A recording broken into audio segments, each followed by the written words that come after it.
8, 7, 6, 5, 4, 3, 2,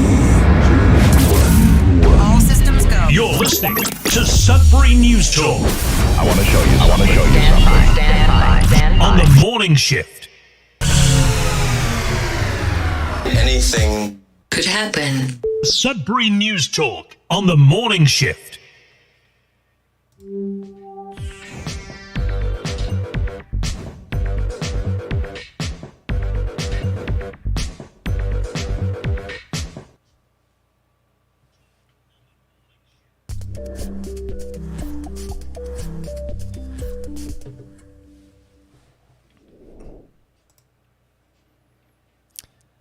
And good morning, everyone. Welcome to Sudbury News Talk on the morning shift. I'm AJ Walsh. Glad to be here with you. Thankful that you're here with us on CKLU 96.7 FM on the radio, on terrestrial radio, streaming live on the internet at cklu.ca.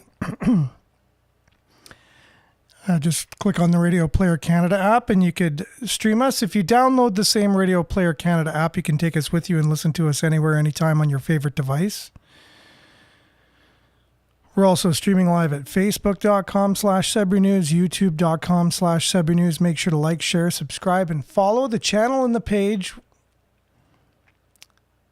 We'll also be found on demand on those two platforms, along with x.com/Sudbury News and Sudbury.news, which is our news aggregator of all the local news, into one website. Make sure to comment. We'll do our best to get your comments up on the screen for those commenting on the lives. That's on Facebook and YouTube.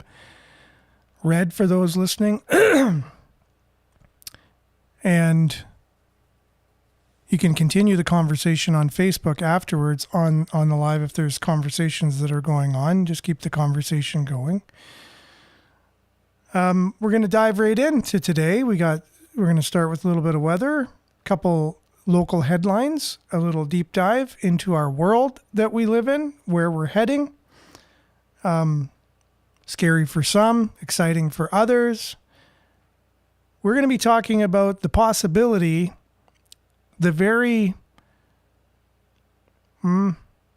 strong possibility that our governments will be run by AI very shortly. And it's all part of the plan. It's because AI can do a better job than the politicians that are in currently, and who would disagree with that, right? I think that's all part of the plan. It's all part of the. It's been in the works forever. That's why you see all these data centers going up all over the world. They need the power to be able to run everything in the world, right? So, and people are getting more and more disgruntled with their human governments, and they'll be probably more open to having AI run things, because the argument can be made, well, AI is not going to be corrupt. Let's say it's just going to make the right decision for what needs to be done. But now you're right to the Matrix, the movie The Matrix, where human beings are being run by machines. But we're not that far off of this happening. Like I said, data centers are the new buzzword. Just look out for it in the news. Mainstream media won't really talk about it the way we're talking about it, but they will talk about the fact that we need data centers. They won't really be clear on the fact when they're covering it, but you'll know that it's urgent that we need all of these data centers built around the world. And they require a lot of power, a lot of resources to run them. And all of our power and all of our resources will go to these data centers. What they won't tell you is that it's there to basically run everything, including us. So our governments will be run by AI. So we'll be talking about that and more. Let's start off with a little bit of weather. I know that goes deep for a lot of people. And you're like, look, I just want some happy stories. I just want my happy life. I just want to relax and enjoy life. And that's fine. And you can do that even with knowing these things that are going on. You can still be aware and still enjoy your life. That's what I try to do. And to myself, I'm just one of these question people. I have to ask questions about everything. And I like to know who I am, why I'm here, where I'm going, what's going on around me, why are things going on the way they are around me. And then during the show, I'll pass on, some of that sentiment, and we'll all ask questions together. Sorry we didn't have a show yesterday. I had a really terrible night the night before, and weren't able to do the show yesterday. So I apologize for those that were waiting to come on, and I appreciate the sentiment of those that check in and ask how I'm doing and want to make sure everything's good and wish good things for myself and my family. So thank you very much for you guys for doing that. Let's dive in with a little bit of weather, and then we'll hit the show off right after this.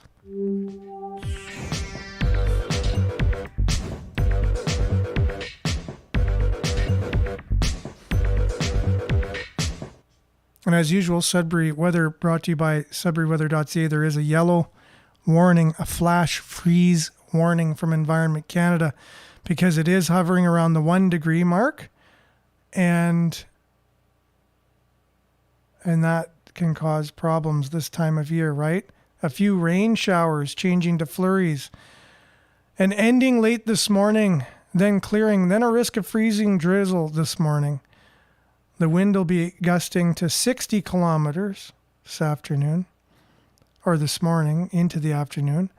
And then the temperature's falling to -8 in the afternoon. -12 will be the wind chill. And tonight, increasing cloudiness. This evening, risk of freezing drizzle overnight. Wind will be gusting up to 50 before morning. Low of -9, temperature rising to -2 by the morning. So the temperature is just all over the place here. And tomorrow, cloudy. Few periods of rain or drizzle beginning late in the morning. Risk of freezing drizzle in the morning. Winds gusting to 50 kilometers per hour. Wind chill -10 in the morning. Overnight rain or snow. Low of 0. And then Friday, high of -5 with snow. Saturday, 60% chance of snow, -5. Sunday, 40% chance of snow, -9. Monday, -8 and a few clouds, mix of sun and clouds. And then 60% chance of flurries on Tuesday with a high -6. A lot of precipitation in the forecast, whether it's rain, freezing rain, drizzle, snow, you name it.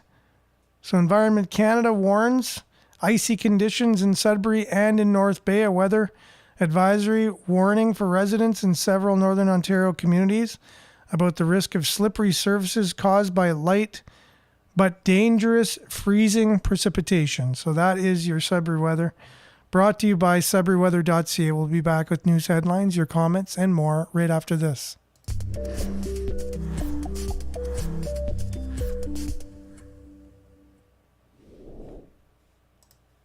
Okay, thanks for sticking around.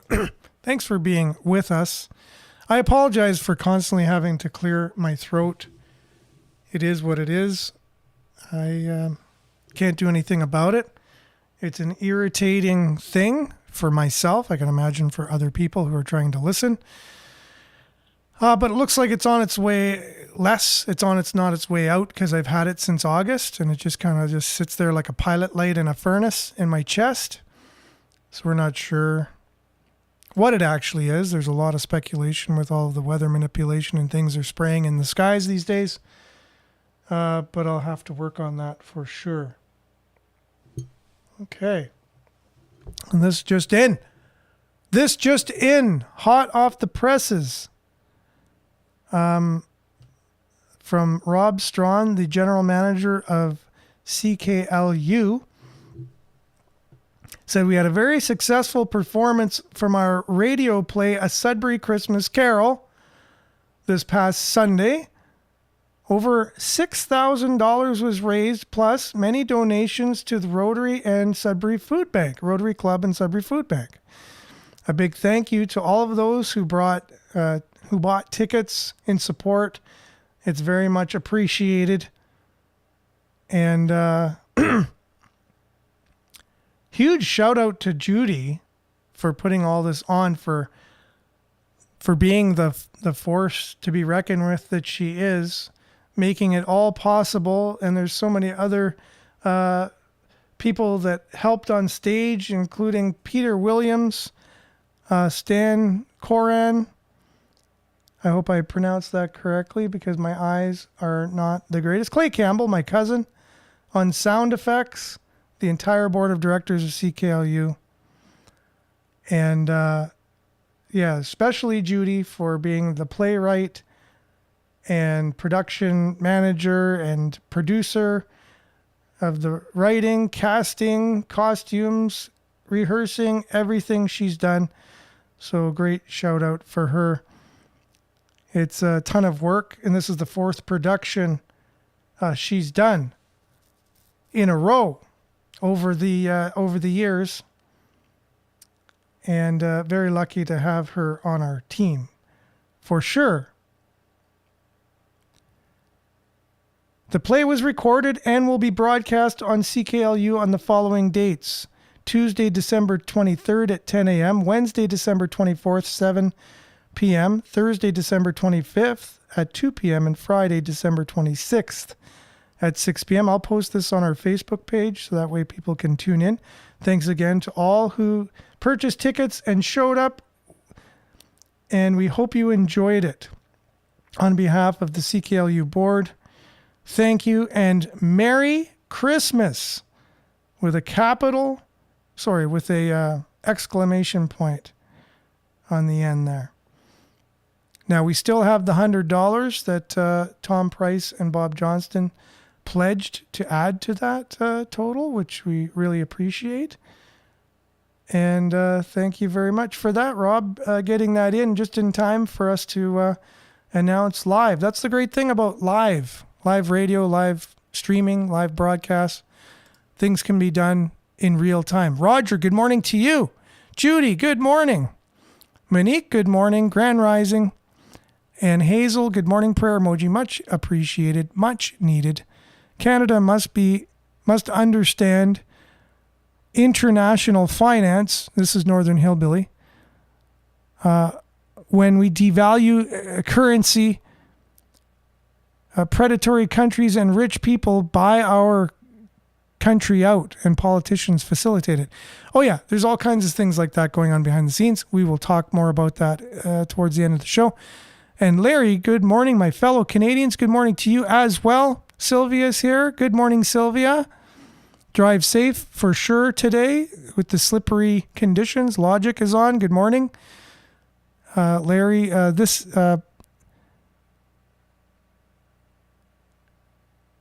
is Let's Get Sick weather, LOL. Yes, for sure.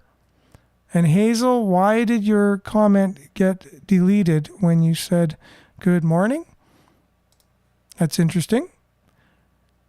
Hopefully Facebook doesn't take offense to good morning shout-outs, right? And I don't know what this word is. Melanin? Is that what it was supposed to be saying? But if you want to confirm what that is, Monique, I'd really appreciate that because I'll look into it. Larry says, I think AI is hacking my phone. It keeps freezing and flipping videos, deleting stuff like it's crazy. It's time to it's time to get a new phone, I would think, Larry.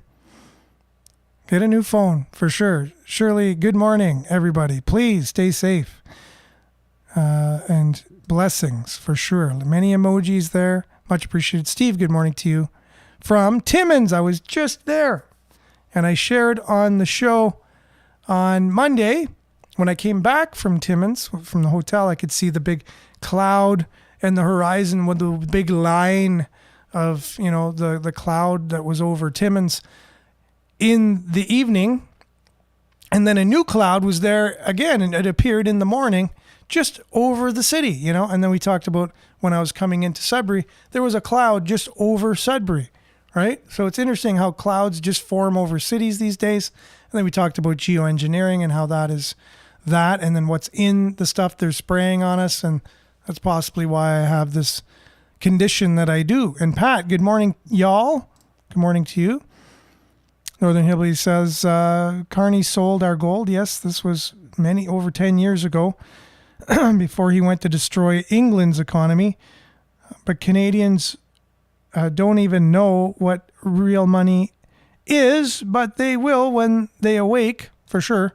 You can't just sell all your gold. That's what backs the economy. And Sheila, good morning to you. Hazel, yeah, Larry, get a new phone.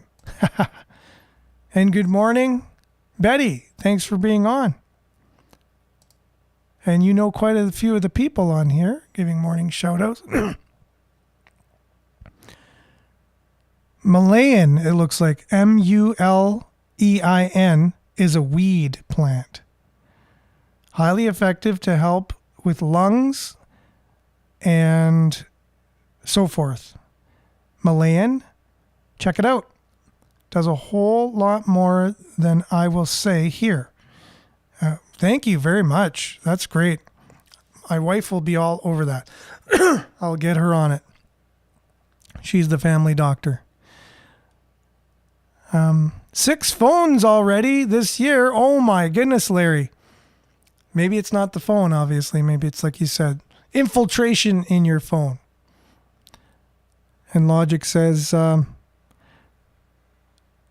too much.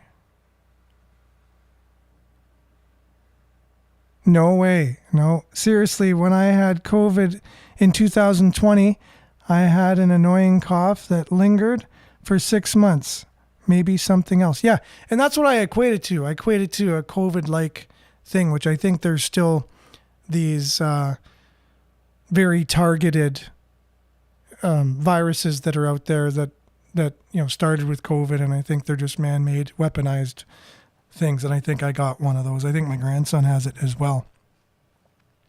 Okay, let's dive into some, excuse me, some local headlines here. First thing up on our news aggregator. There was a cyber incident at the Rainbow Board. It exposed decades of sensitive data. Board update that it's lost some sensitive data believed to have been compromised during February ransomware attack, and they're just announcing it now. February was a long time ago, wasn't it? February? So January, February, the second year. We're almost a year later. Okay, good time to announce that they lost sensitive data.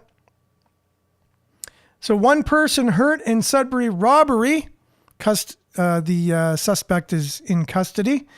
They closed off a lot of Elm Street. It was at the Quick Way on the corner of Elm and Regent Street.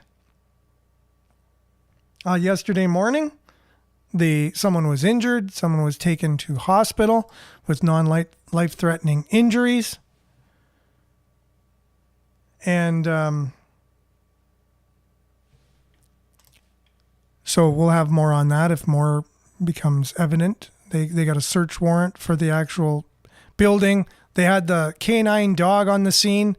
It sniffed out the suspect, went right to the house where he was, and they were able to exit all the people from the house, and they got a search warrant and all that stuff. So robbery at the Quick Way on the corner of Regent and Elm Street, a very popular place and a popular area of the city, right beside Gus's restaurant, one of the oldest restaurants in town and still going.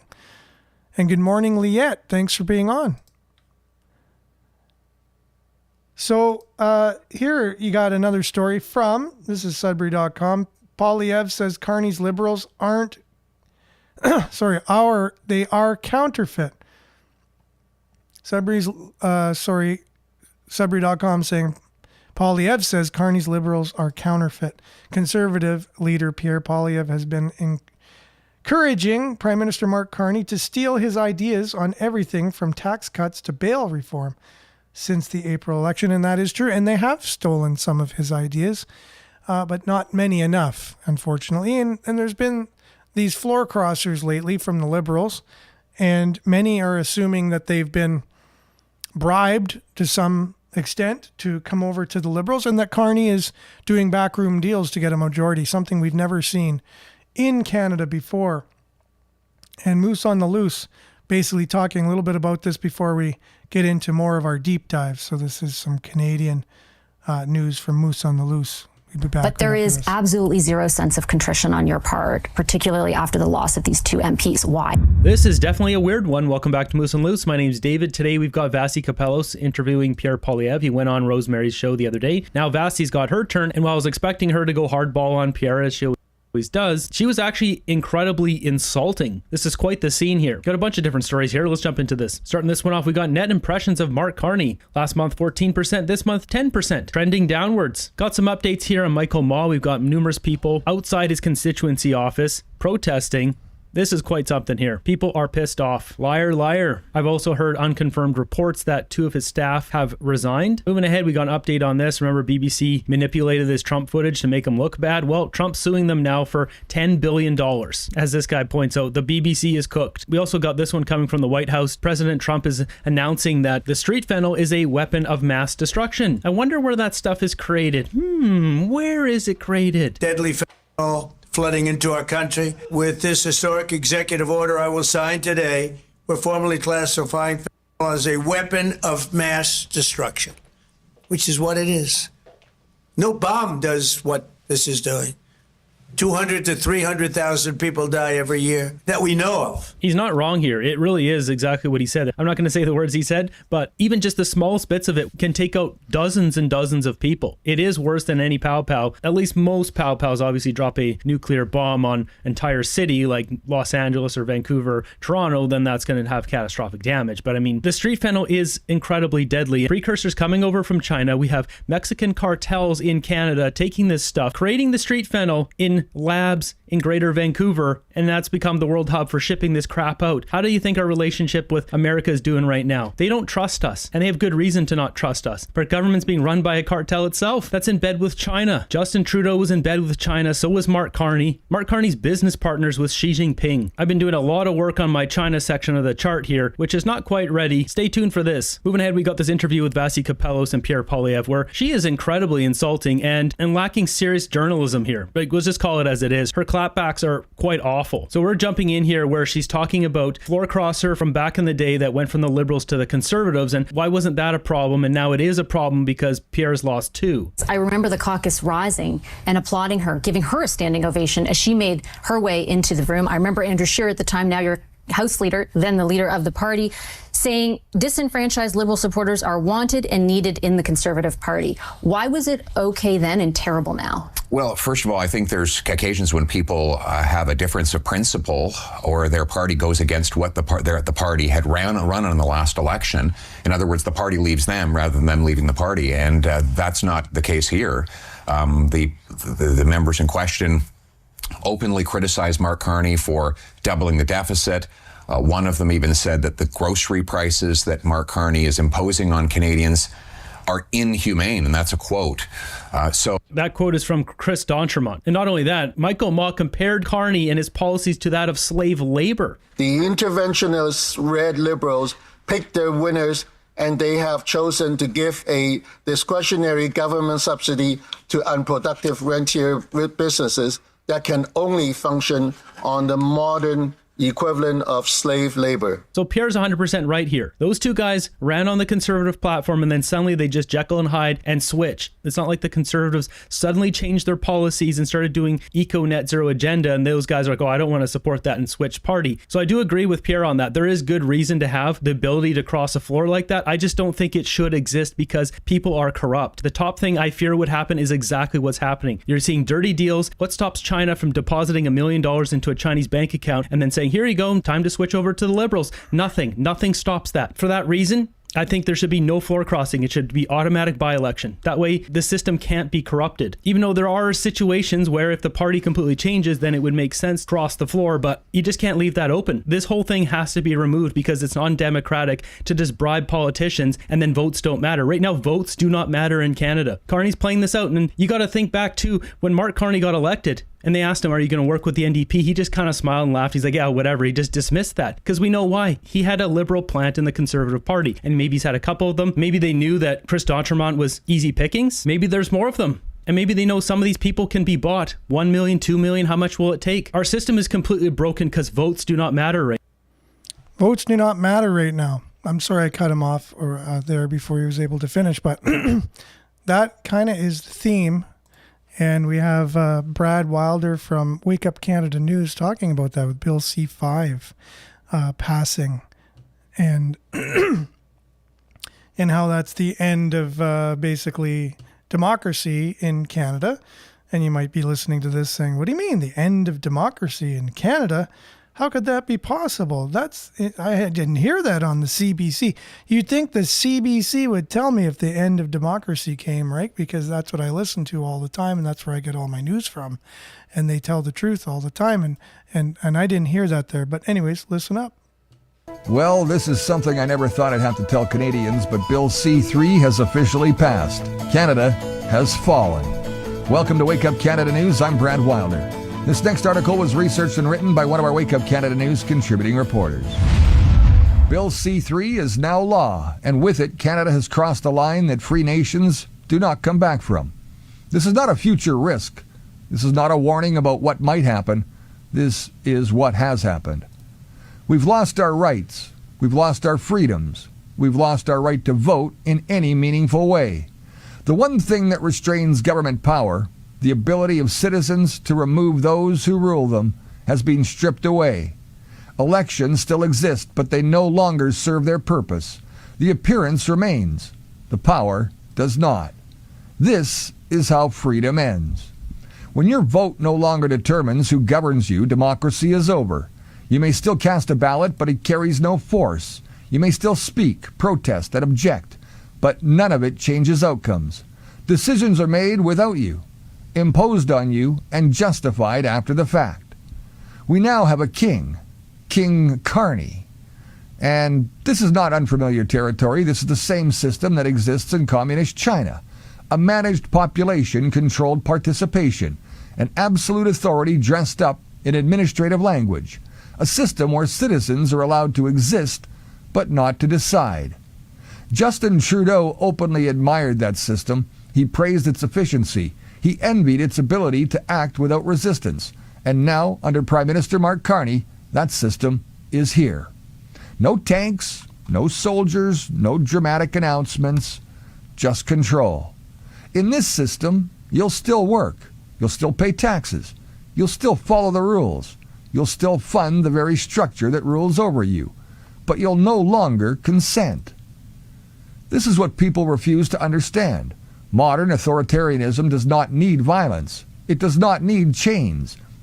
It does not need terror. It needs compliance.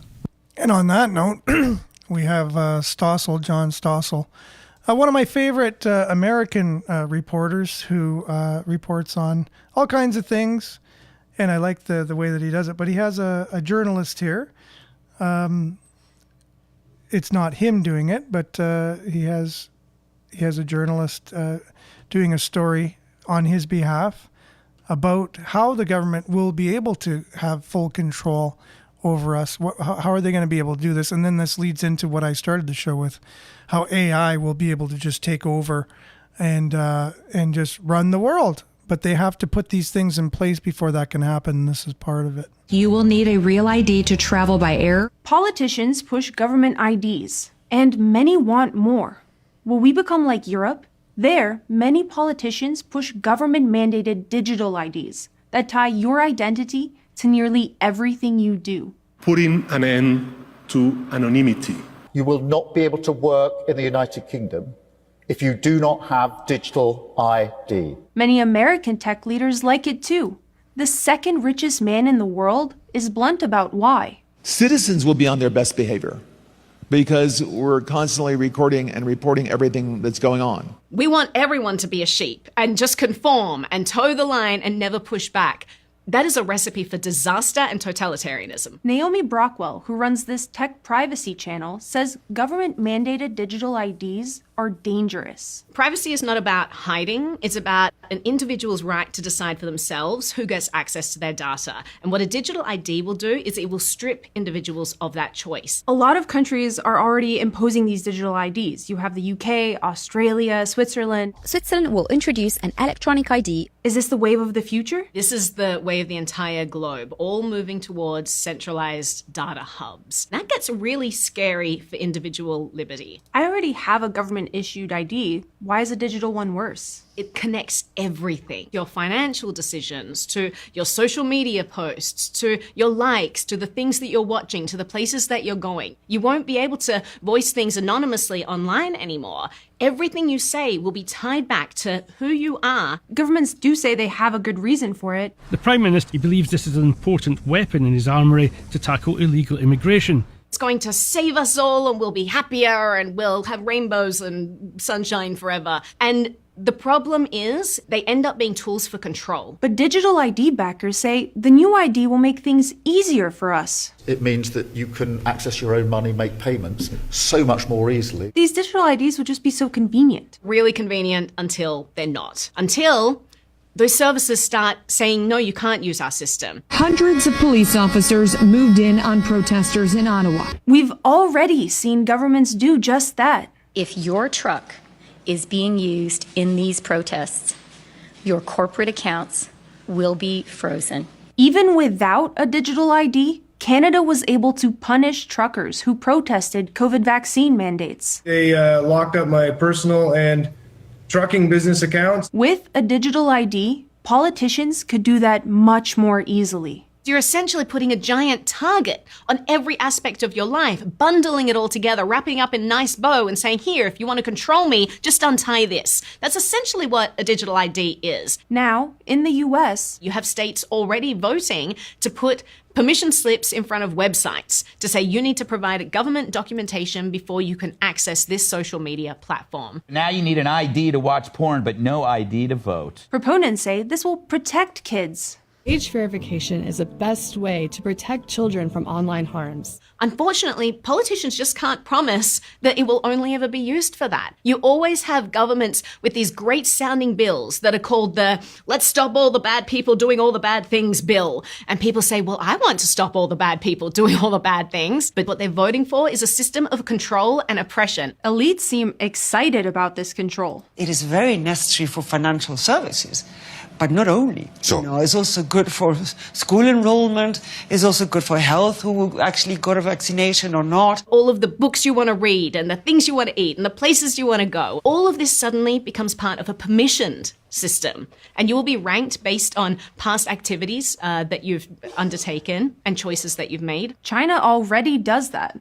Everywhere she goes, Ouyang Haoyu is followed. What she buys, how she behaves, is tracked and scored. Some Chinese people claim they like it. I think being ranked is a good thing. It forces us to be well behaved.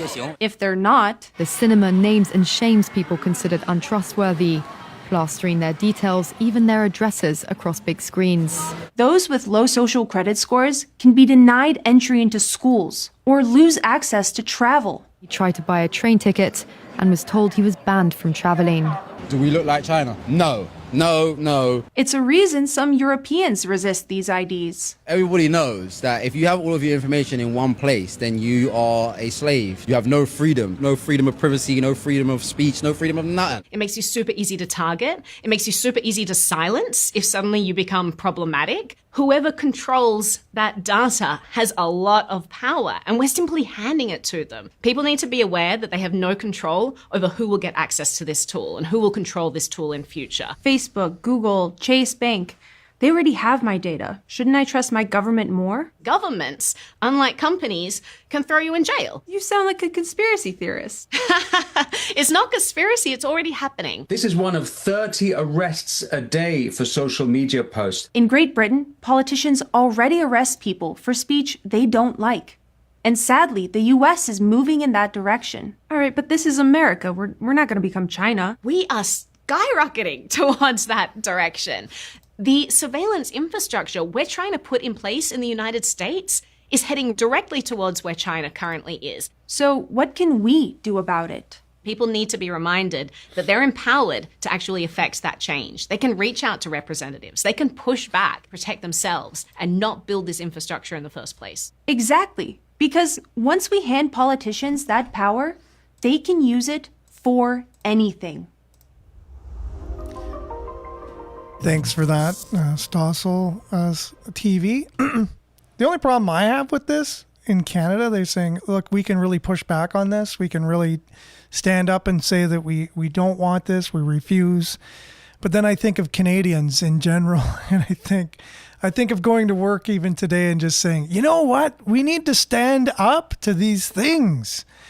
And they would say, well, what do we need to stand up to? And I would say, the digital ID's coming and they're going to track everything. And Bill C3 just passed, and then their eyes start to gloss over. And they say, what about those Toronto Maple Leafs last night? Did you see the game? And that's where we're at.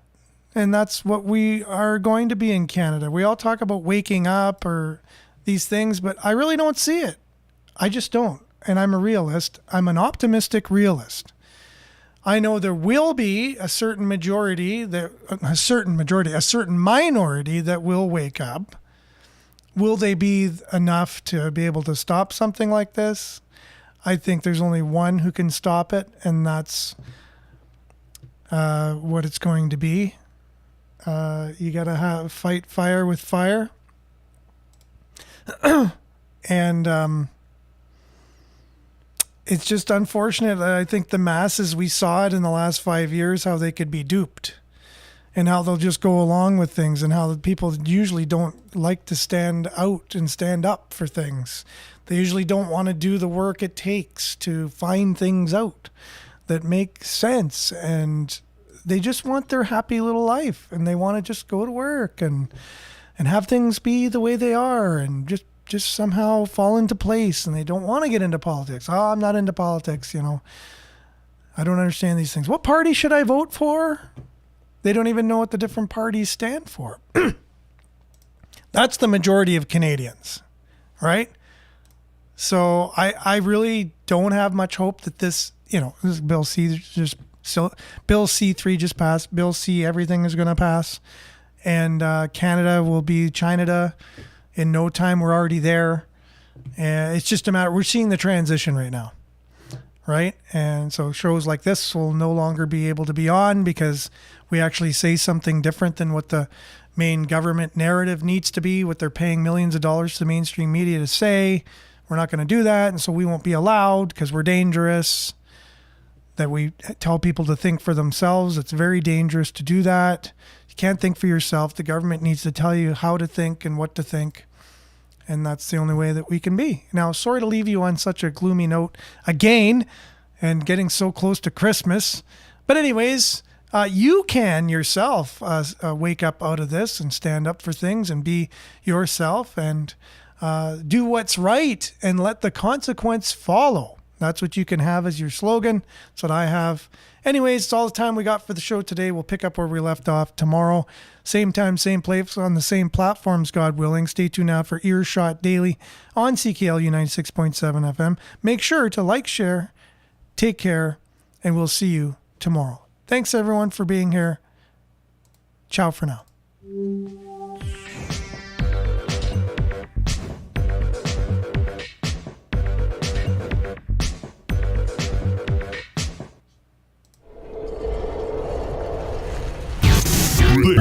This is Sudbury News Talk on the morning shift.